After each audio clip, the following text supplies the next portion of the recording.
up, YouTube? We are back on another road trip. So I was actually going to have a quick chat in the car, that was my plan, with you about feelings, post-show feelings, post-show blues, all of that kind of jazz, and where I'm at. However, I'm running late, so I will do it when I get to Bristol.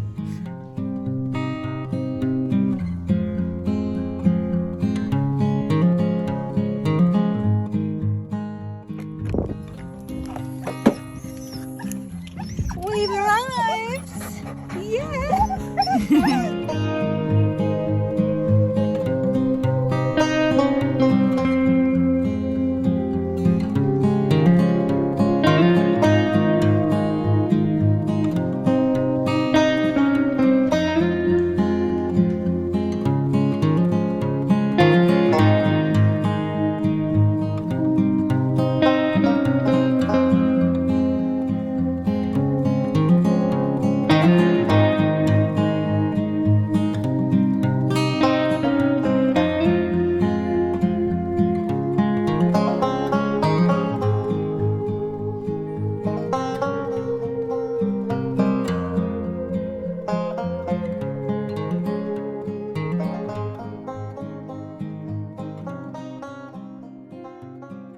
Guys, last night was not the one. So it's day two. I arrived yesterday about lunchtime. We came to this park that I'm in now, which is about a 15-minute walk from us, and then I was meeting my friend Sam for a spin class at 5:45. So I got in at 5 to say hello to Tom, because it was administrative fitness at his gym, and also do a bit of training. And I thought, well, I need a bit of extra help. So I asked them to mix me up a pre-workout, and I joked at the time and said, well, I won't be sleeping tonight. So I got back at about 7:30.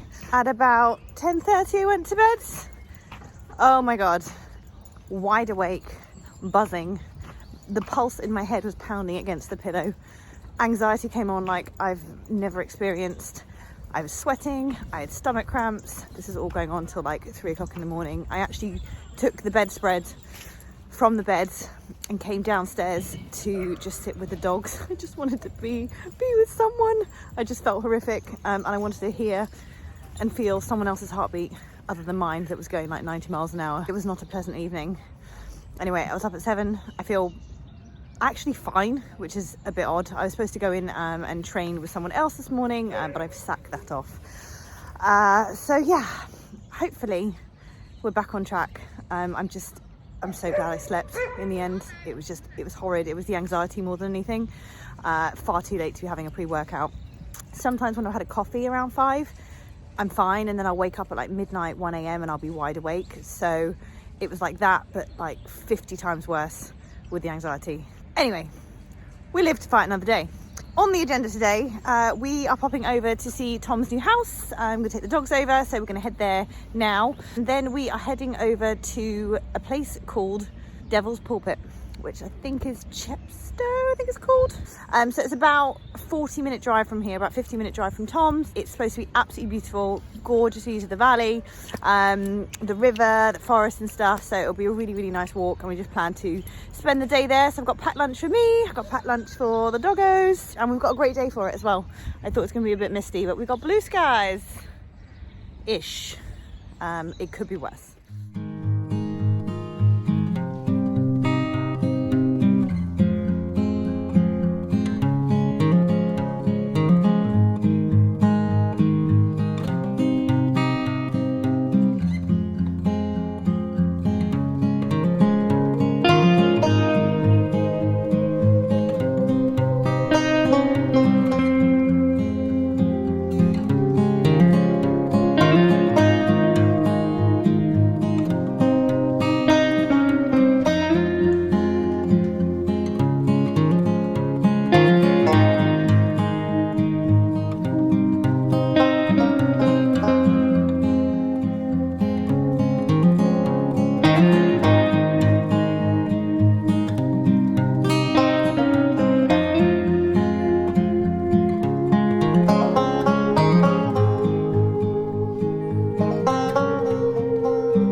Well, we're certainly getting our steps in today, but it is absolutely beautiful here.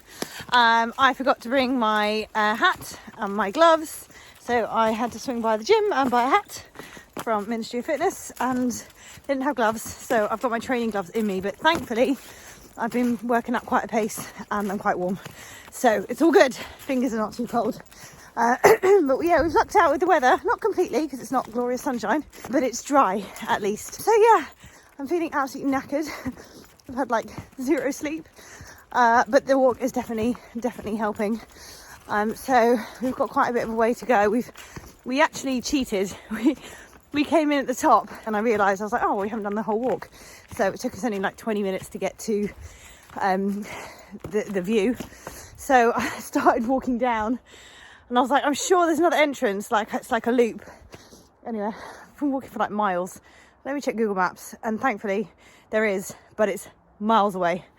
So we shall continue walking. But yeah, I thought they said it was an hour and a half. I think it's gonna be like 3 hours. Anyway, we shall continue on. When I'm not out of breath, I'm going to pop the camera on and have a chat with you about what's been happening since the show, since the shoot. Just navigating my time from there, managing my lifestyles, plural. I want to talk to you about that. And yeah, just obviously going straight into Christmas because it's not been easy. It's not been easy dealing with the weight gain. It's not been easy trying to figure out where I'm going, what I want to do next year, and which lifestyle I want to choose as well. And I do very much feel like I need to make a choice because at the moment I am juggling 2 lifestyles that are complete opposite to each other, and it's been very, very difficult. So when I'm not struggling for breath, I will talk to you about that. I found us a shortcut. Layer by layer, clothes are coming off, the glutes are getting a workout. We have a hill to climb, but yeah, it beats that flat road, which I was getting a bit bored of. Why does it feel so much worse than it looks? That looks basically flat. Oh my god.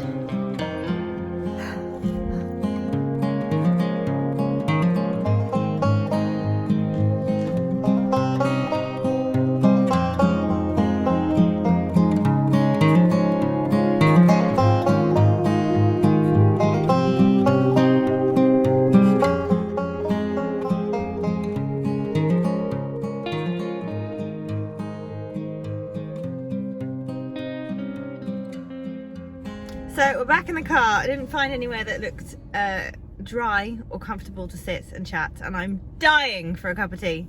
So also they've rolled in something unspeakable. The car stinks.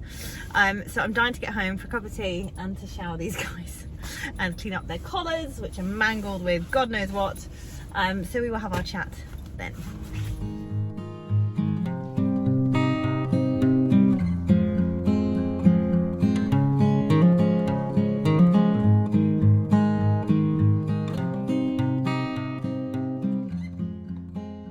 Hello, I am back with my cup of tea, and I also had some chicken, rice and salad. Old habits die hard, because I was bloody hungry. Rapidly losing daylight, so I'm sitting by the window with my phone propped precariously on a rock, actually, some sort of artifact. We are in December now, so the show was in October, end of October, as was the shoot actually. So it's been a few months and it's been tough going. I've been ill twice. I thought that was my lifestyle, burning the candle at both ends. Work was mental. Obviously just eating and drinking normal food. It felt like poison in my body. It really did. So I thought that was what it was. But so many people I know have been ill. I think, with all the lockdowns and things, like our immune systems are quite low. So actually I'm having a rethink and thinking, okay, maybe it's not all that. But I have really been struggling to just be healthy, really. I mean, naturally, kind of hormones were a bit all over the place. After the shoot, in the space of about 3 days, I put on 10 pounds. It was a water retention. My feet were so fat. I was like looking at my feet going, oh my God, this is ridiculous. So I wasn't too worried. That was absolutely fine. It came sort of back down to normal. We wanted a couple of kilos up anyway. But I've just found it's just been constantly just trying to keep it together which has been really, really exhausting. And it's this time of year, everyone wants to meet up and go out and eat and drink and all the festivities and stuff, which is fine.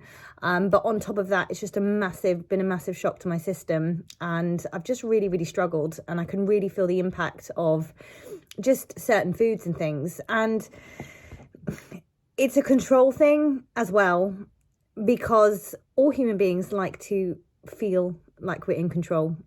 And I'm reading a book actually at the moment. Have I got it with me?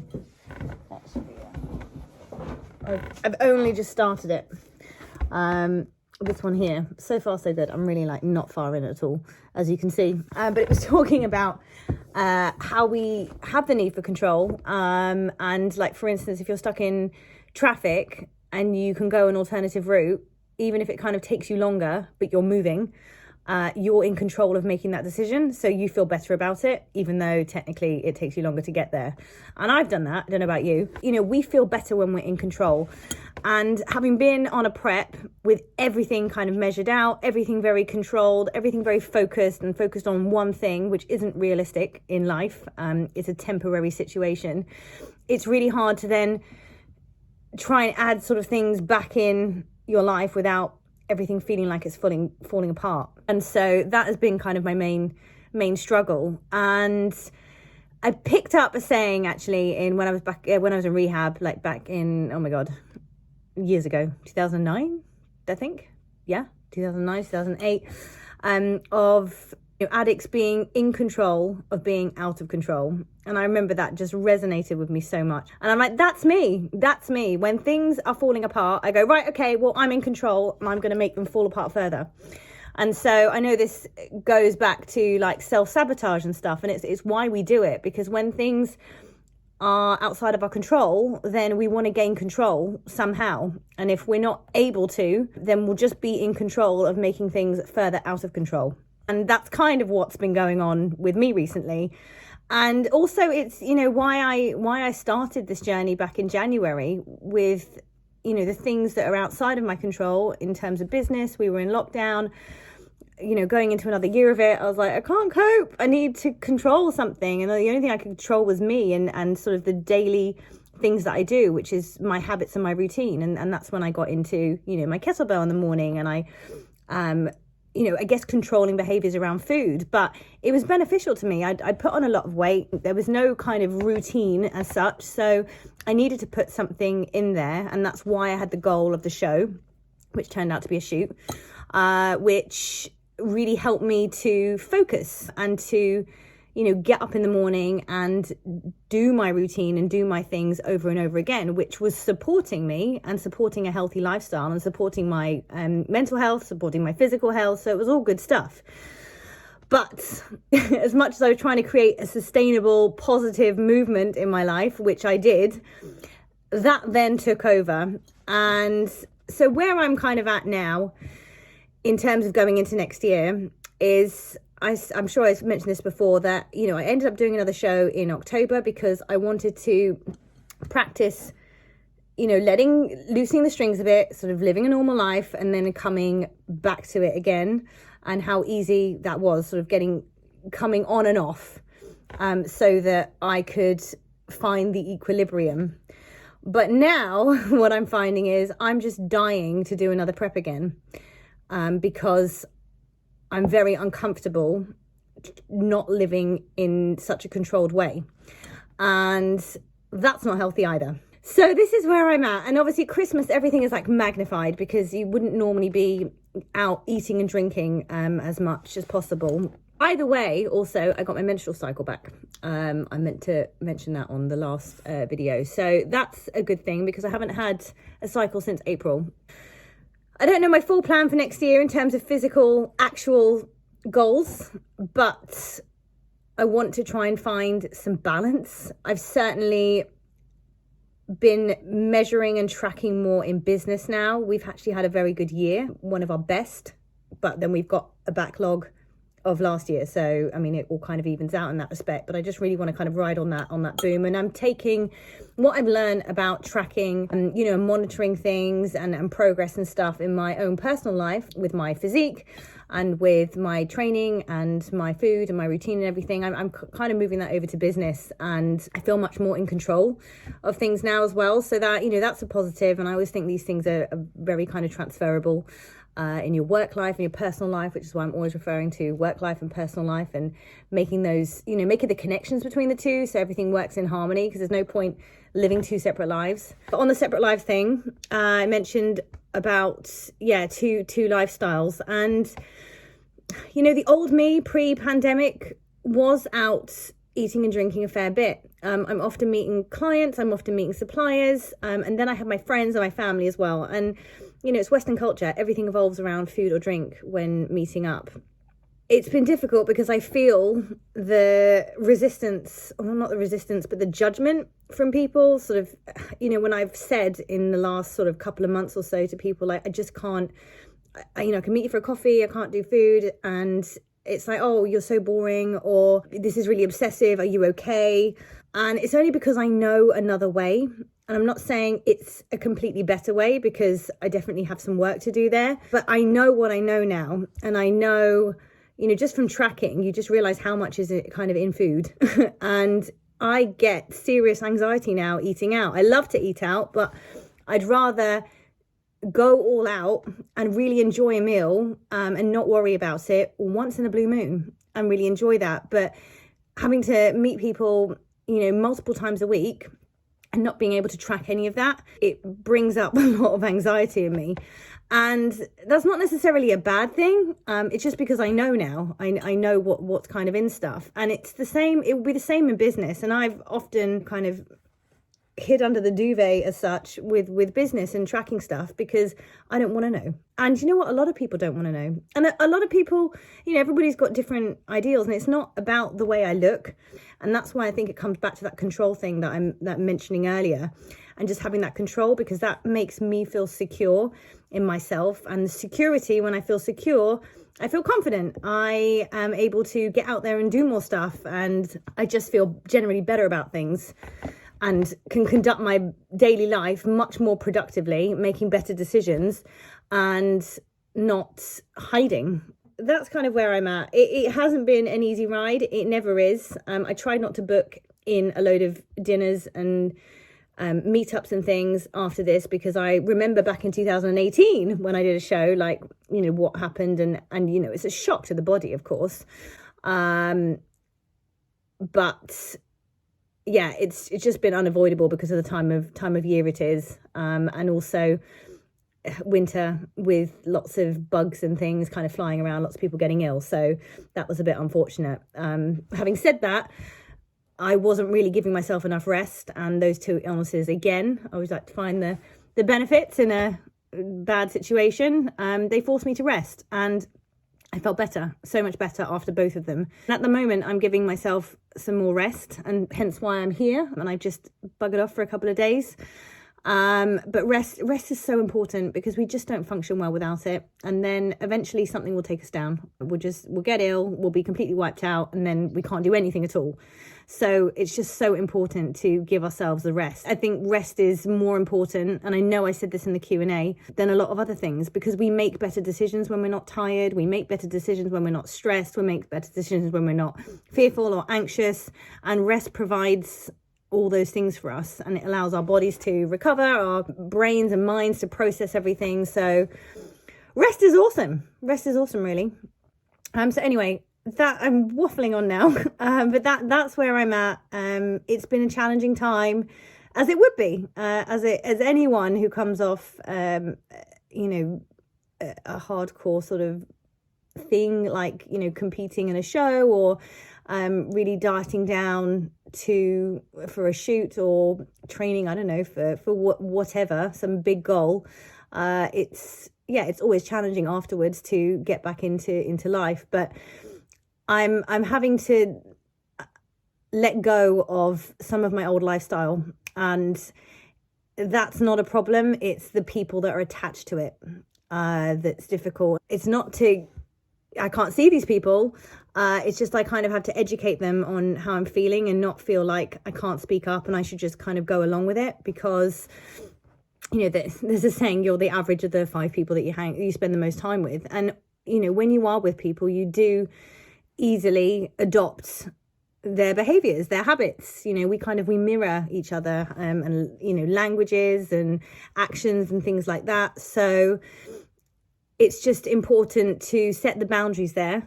If there's things that you don't want to be picking up, or sort of minimize your time.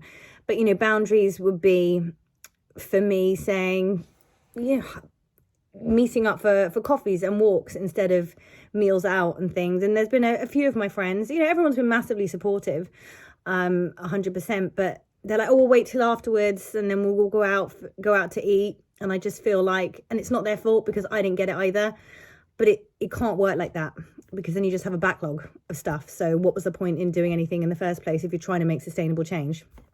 So yeah, I have some conversations to have, that's for sure, but I just have to get comfortable with it in myself as well. So anyway, new year coming up, and I'm excited. I'm always excited for a new year. So it should be good. But yeah, as you can hear, I'm just processing a lot of stuff, as I always am, and just coming to terms with a few realizations. And when I said I'm kind of living 2 lifestyles, it is so hard to be caning it out, eating and drinking and socializing, and don't get me wrong, having a ton of fun with your friends, and keeping your regime up at the gym, the motivation, the power, and you kind of your health together and your diet on point. Like, the two just don't go together. So it's not that I'm going to just get rid of one and just focus on that, because that's no good.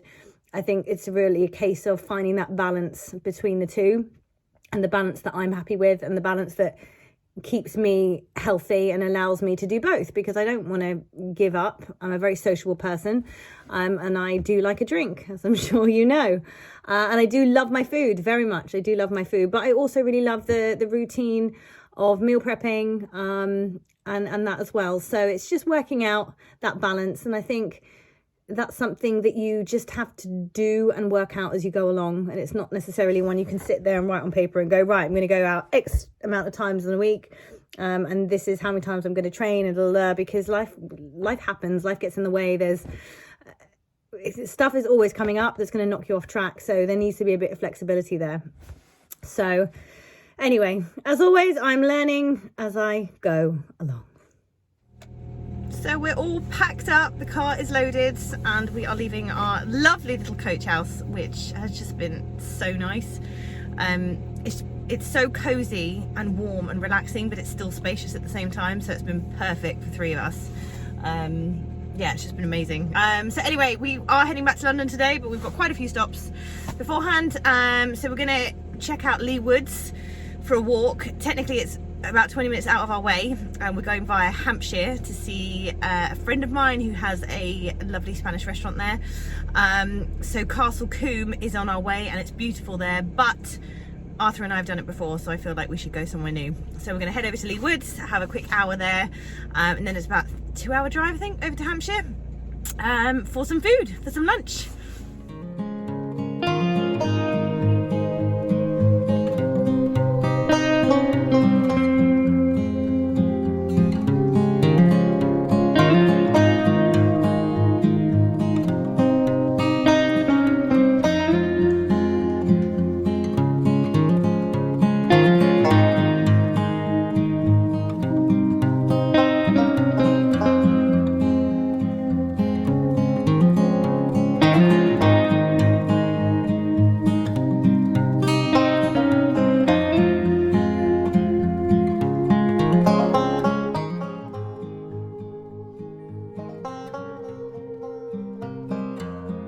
We have done a lot of miles today and spent a lot of time in the car, but we are homebound, and we are actually very nearly home. We're about 15 minutes from home, and it's been lovely, but I'm so looking forward to getting home.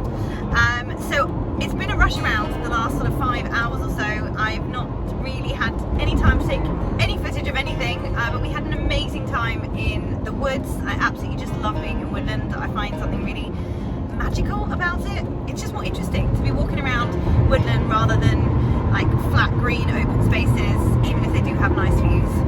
So that was a really lovely walk. I would love to spend more time there. We only really did about 45 minutes because we had to get in the car and head over to Hampshire, to, I think you pronounce it as Alresford, but it's spelled Alresford. And that was to see my lovely friend Andreas at his restaurant called Pulpo Negro, and oh my god, the food was amazing. If you're like me and you like grazing and tapasy bits, then if you're in the area, you must go. As I said, we were catching up. I did not have any time to take any footage of anything, but you just have to take my word for it that the food was absolutely delicious and you will 100% not be disappointed. So that is my recommendation to you. It's been a fab trip.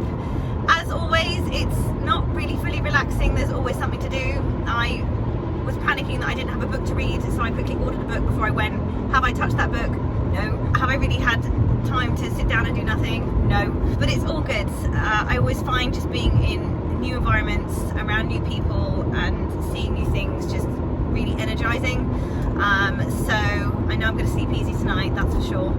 And it's Christmas in 2 days, so yeah, just rest and recharge and fill my boots. Lots of overindulgence at Christmas time for us all. I'm out the office next week. I am not really going to be tracking anything. I'm actually going to hide the scales and put them in the cupboard. I automatically weigh myself most mornings, not to obsess over them, just to keep myself on track. Next week I'm not tracking anything. I'm not tracking my food either, so we will see what happens in January.